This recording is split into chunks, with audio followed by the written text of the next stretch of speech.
হুম, এটা আমার ছোট বোন।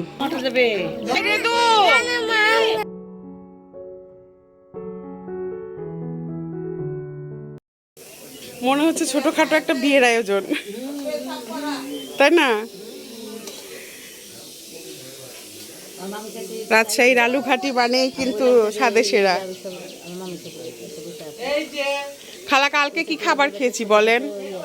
মাংস পোলাও, সবচেয়ে সবচেয়ে বেস্ট হচ্ছে আলু ঘাটি। এটা দিয়ে আজকে মানুষ খাবে, খালি একটু ঝালটা কম দিলে বেঁচে যাইতাম। ঝালে সেরা রাজশাহীর মানুষ খুব ঝাল খায়, খুব ঝাল।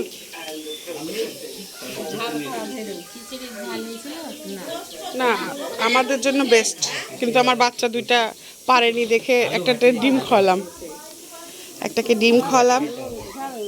হ্যাঁ খালু, আলু ঘাটি বেস্ট। খান না খালু? মাশাল্লাহ। আসসালামু আলাইকুম এভরিওয়ান, সবাই কেমন আছো? আলহামদুলিল্লাহ, আল্লাহর দয়া এবং অশেষ রহমতে আমি ভালো আছি। আর এই তো বাসা ভর্তি কিন্তু মেহমান ছিল, একটা জাঁকজমকপূর্ণ অবস্থা ছিল। তো সেইখানে আসলে সবাই মিলে হাতে কাজ করে এগিয়ে দেওয়া, এটা কিন্তু খুবই ভালো একটা বিষয়। আর আলুঘাটি তো রাজশাহীর একটা মানে ফেমাস খাবার আমাদের কাছে। মানে তুমি মাংস পোলাও যতটুকু খেতে না পারবে, আলু ঘাটি দিয়ে ততটুকু মানে শান্তি মতো তৃপ্তি মতো পেটটা ভরে ভাত খাওয়া যাবে। তো সবাই মিলে উঠানে বসে আলু ছিলতেছিল। সকালবেলা রান্না করেছিল মামি হচ্ছে খিচুড়ি, মানে ড্যাগ ভর্তি বা পাতিল ভর্তি বলা চলে। তো ওই খিচুড়ির গল্পই করছিলাম, আর এদিকে খিচুড়িটা একটু ঝাল হয়েছে দেখে আমার দুই ছেলে খাবে না, তাই ওদের জন্য আবার পরোটা ডিম ভাজা করা হয়েছে। আর আমি একটু একটু করে সময় কাটাচ্ছিলাম, কেননা আজকে আমাদের শেষ দিনটা ছিল। আর এই তো আলফিয়া কিউট, এত কিউট মাশাল্লাহ, ছোট ছোট কথাগুলো আমার মনটা ছুঁয়ে গিয়েছে। তো তার সাথে আমি একটু সময় কাটাচ্ছিলাম বা কথাবার্তা বলছিলাম, কেননা শেষ সময় কাটানো মুহূর্তটা কিন্তু খুব ইম্পর্টেন্ট। আর কবে না কবে আবার আসা বা কত বছর পরে দেখা হবে আসলে নিজেরাও জানি না। এটা হচ্ছে যে আসলে আল্লাহ তাআলা জানে যে আমি আবার কখন যাব বা কবে যাব না, এটা সম্পূর্ণটাই হচ্ছে আল্লাহর উপর নির্ভর। তো সেইখান থেকে যেহেতু মামার বাসা থেকে আমার আজকে বিদায়ের সময়, আর সবাই মিলে কিন্তু উঠানে বা হচ্ছে বারান্দায় বা ঘরে গল্প স্বল্প আড্ডা চলতেছিল। তারপরে সময় হয়ে যায় আমাদের বিদায়ের বেলা। আসলে আমরা যদিও বিকেলে রওনা দিতাম, আমাদের দুপুরে পরপরই রওনা দিতে হয়েছে। হঠাৎ করে দুলাভাই ফোন দিয়ে বলতেছে যে দুলাভাই বাসায় আসবে, এই জন্য আর আমরা দেরি না করে প্রায় দুপুরের পরপরে খাওয়া দাওয়া করে রওনা দিয়ে ফেলি। তো সবাইকে ছেড়ে যাচ্ছিলাম, আর এদিকে আমার জন্য আবার অপেক্ষা করছিল আমার চাচাতো বোনেরা, কারণ ওরা আবার আমার সঙ্গে দেখা করতে আসার কথা ছিল। আর তাদের সাথেও আমার অনেক বছর ধরে দেখা সাক্ষাৎ ছিল না। তারপরেও আসলে হঠাৎ করে এত তাড়াহুড়া করে বের হওয়া, আমরা চেয়েছিলাম যে বিকেলে বের হব। তো সবাইকে বিদায় দিয়ে আবার চলে যাচ্ছি, ইনশাল্লাহ বেঁচে থাকলে আবার দেখা হবে। এই আপন মুখগুলো আবার কবে দেখতে পাবো, আর বেঁচে থাকলে তো দেখা হবে, আর না থাকলে হয়তো আর দেখা হবে না। আর তাছাড়া নিঃশ্বাসের বিশ্বাস নেই, কে কখন থাকে কে কখন থাকে না। এই সুন্দর মুহূর্তটা শুধু আমার ভিডিওর মাধ্যমেই আমি দেখতে পারছি বা ফিল করতে পারছি।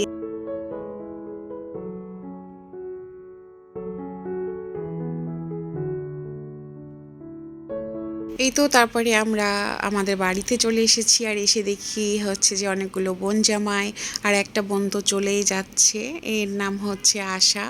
আশা চলেই যাচ্ছে। এদিকে হচ্ছে যে কেয়া, তারপরে আমার আরও বোনরা আছে, তারাও চলে যাবে।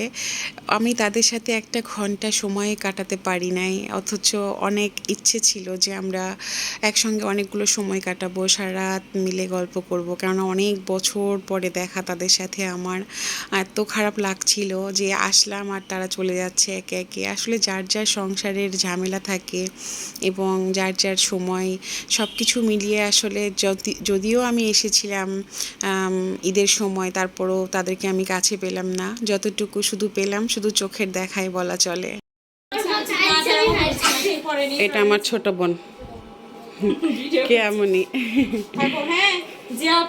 আচ্ছা শোনা, যাব। ওকে ওকে, তুমি কিন্তু যেও মুস্তাককে নিয়ে। আমাদের বাসায় যেও। যাবো। আপু থাকো, হ্যাঁ গেলাম, যেও আমাদের বাসায়। বলো আচ্ছা বলো ওকে যেও। থাকো, টাটা।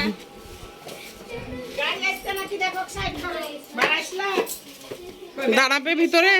সব মিলিয়ে 4 বোনকে বিদায় দিলাম এইরকম একেবারে অল্প সময়ের জন্য। এই তো আমার বোনের হাজবেন্ড, মেয়ে এই তো চলে গেল। তারপরে হচ্ছে যে একেবারে একা হয়ে গেলাম আমি আবার, কেননা আমি আরও 2 দিন থাকবো রাজশাহীতে।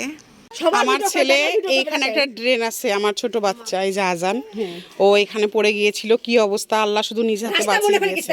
হ্যাঁ এটা তো রাস্তা, এটা মনে করেছে কি রাস্তা, বাট এটা যে ড্রেন ও জানতো না। সামনে চাচির বাসা, হ্যাঁ এই যে চাচির বাসা, রাস্তা মনে করে গেছে। হ্যাঁ পড়ে গেছে, ওই যে আমার চাচির বাসা। তো এই পাশ দিয়ে রাস্তা ভেবে যে এখানে পড়ে গেছে, কি যে অবস্থা আল্লাহ বাঁচাই দিয়েছে। আসসালামু আলাইকুম। কি আনছো শালির জন্য?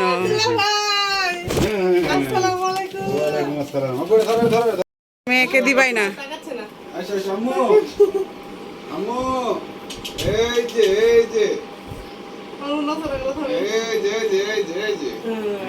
আম্মুকে দেখার জন্য আসছে। লাইটটা দাও।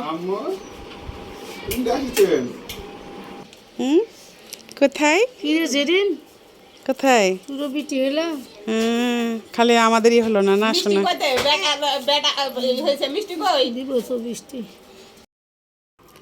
এই যে দেখো ফুলকো লুচি, এটা রাজশাহীর উত্তরবঙ্গে জামাইরা গেলে সকালে নাস্তা দেয়, সেমাই আর ফুলকো লুচি, মিষ্টি। এই তো লুচি বানানো শেষ, একদম ফুলেছে সুন্দর করে। এখন জামাই আদার শুরু।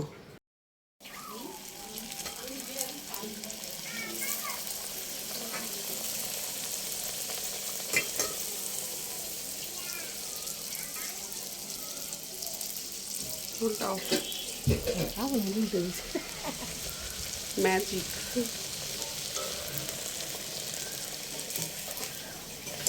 একদম লুচি।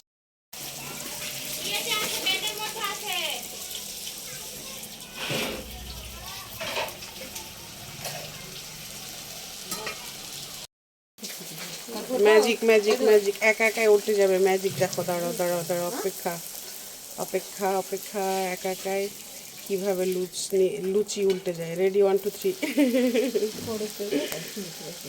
বাহ, লুচি লুচি, গরম গরম ফুলকো লুচি।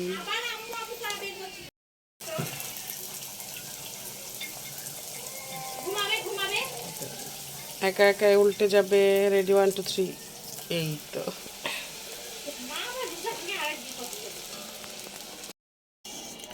সকালবেলা আলু ভাজি, সেমাই আর লুচি খাবার আয়োজন।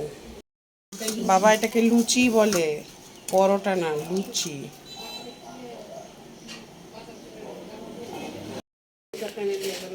এই যে আমার নাস্তা, লুচি, মিষ্টি, ভাজি, সেমাই, সেরা নাস্তা। রাজশাহীতে খুব গরম, এখন খাবো ডাব। রাজশাহীতে খুবই গরম পড়েছে, কালকে ঢাকায় তো ঝড় বৃষ্টি হয়েছে, রাজশাহীতে খবর নাই, তাই এর জন্য ডাব খাবো। কিন্তু ডাব দেখতেছি মনে হয় নারিকেলই হয়ে গিয়েছে নাকি। এটা আমার বোন ডাব কাটতেছে, নারিকেল হয়ে গেছে। জগ দাও, জগটা দিও তো।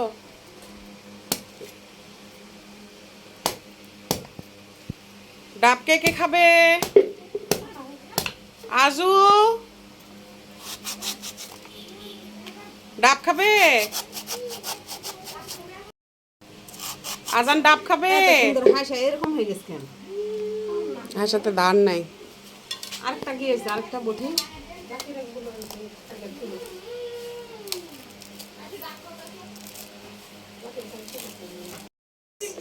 এই যে ডাবের পানি, ডাবের পানি।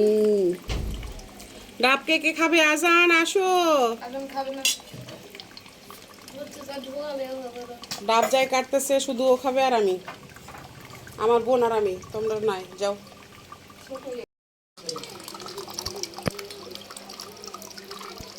একটু ধৈর্য ধরলেই হবে বাবা, এত পানি নাই যে 14 ঘন্টা লাগবে। এই তো প্রায় ভরে গিয়েছে, 1 মগের মতো হবে। খুলতে বাবা।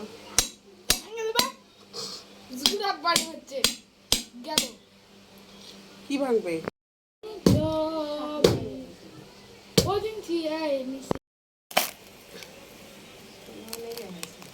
বেশি নারিকেল হয় নাই, মানে খাওয়ার মতো মিষ্টি ওটা মিষ্টি। ওটা ওটা ওটা হবে। মিষ্টি মিষ্টি, এই তো মিষ্টি মিষ্টি। আর এই তো ডাবের পানি। এটা তো একেবারে নারিকেল হয়ে গেছে। একটা ছিল ডাব আর একটা নারিকেল। এটা একেবারে নারিকেল হয়ে এটা গেছে। পানি আছে কিনা কি করে বলবো?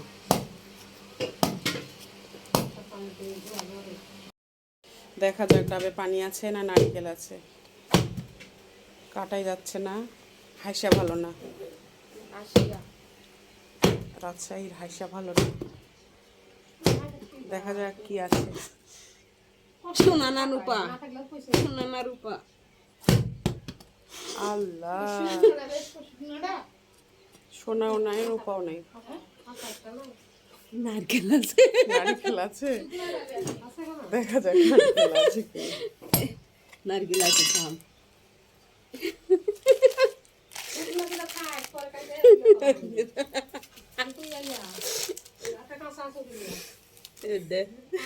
দেখি কত নারিকেল আছে। এই যে দেখছেন, এত কষ্ট করে ফল, না পানি না নারিকেল, এটা কোনো কথা? আছে একটু সাইডে। আল্লাহ, যাকে কাট এত কষ্ট করে কেটে এই যে কাটে দেখো। নারিকেল নাই, পানিও নাই, ভিতরে শুধু শক্ত পড়ে রয়েছে। আগে পানি পড়ে গেছে না? এটা নারকেলের একটু খেয়েছি। আহা, এখন এই ডাব কাটবো। আগের ডাবে কিছুই পেলাম না, একটাতে পানি পেয়েছি আরেকটাতে পেলাম না। এখন এটার পালা, দেখা যাক। এটাতে অবশ্য নড়তেছে পানি, আর এটাতে তো একেবারেই পেলাম না, পানি ছিল না। এখন আমার বোনের মেয়ে উঠে গেছে, এখন ডাব কাটা নিষেধ। ডাব কাটা নিষেধ।